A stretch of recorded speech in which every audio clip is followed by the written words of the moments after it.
Hello, Bill Carroll, Zinni, 6U Media, working my way through my 2024-2025 watch list, and I have a twofer of HBCU prospects, and both of them are players, once again, that I truly believe have a legitimate shot to be drafted, and worst case scenario should be priority undrafted free agents. I'm going to start with Mr. Robert McDaniel, who is one of those what I call full circle transfers.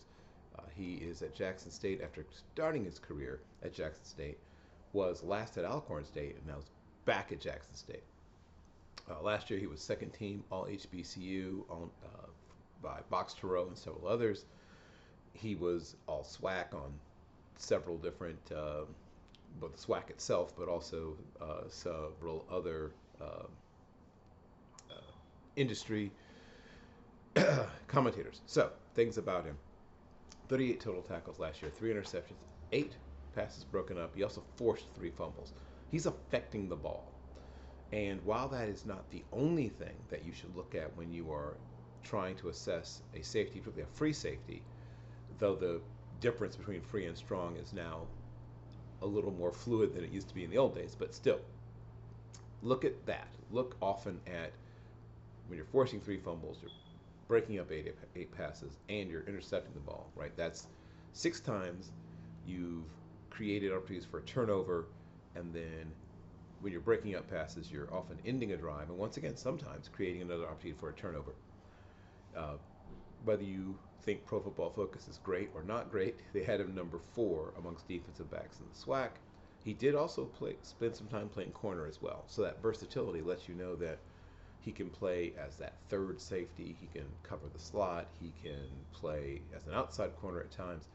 I think his most natural position is free safety, though. But the fact that he can just walk over and play as a nickelback gives him even more versatility. Assuming he runs, once again, 4.56, 4.57 at the worst, and at the best, low 4.5s, high 4.4s maybe, but I'm thinking probably more like in that 4.52 to 4.58 range. He still is a guy that has a shot at being drafted. Anything less than 4.52, he should be a draft pick. I think he's going to play a lot of nickel this year. And once again, in the old days, that would have reduced your draft value. Nowadays, it actually increases your draft value. The fact you can legitimately play 3 spots in the defense, and he can play them well. Jumping to the other side of the ball, to a player that I'm a big fan of, and when you have a nickname like Truck, right? Tavarious Griffin, once again at Alcorn State, where Mr. Jackson was just last year. He is a legitimately about 218 pounds and probably about 6'2" and a half.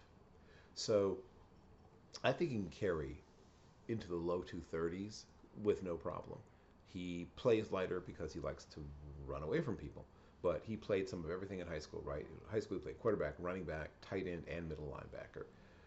That argues both to, first of all, he's the best player on the team, but it argues also to his versatility and intelligence. It is difficult to do all of those various things. He first came onto my particular radar during the 2021 season, had 119 yards and receptions and 9 catches, a couple of touchdowns. Production went down a little bit last year, only had 92 yards and receptions, but last year was the bounce back breakout year. He had 317 yards and receptions in 10 games, just 10 games on 25 catches, 4 touchdowns, and he was my second team All HBCU tight end.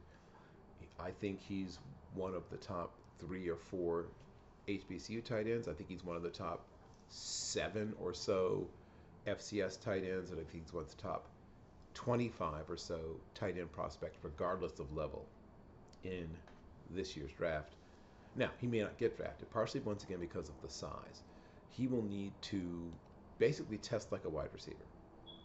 So he needs to run low 4.5s, high 4.4s. He needs to jump about 35 inches and, have a broad that's in the 9.10 to 10.6 area, like basically just like a wide receiver, because there'll be teams that will assess him like that, as if he's a wide receiver, unless, once again, he does show he can play in that 232 to 238 range. And I think that's where he can get to without really losing anything athletically. He still has a decent sized frame. He just, has not really eaten and lifted in such a way that his body is fully filled out, but I think he can carry it. Those are two players that I think are HBCU players that are legitimately draftable. Obviously, how they play this year and how they test will be a huge factor. Bill Carroll, Z60 Media. I will have two more players for you tomorrow. I will see you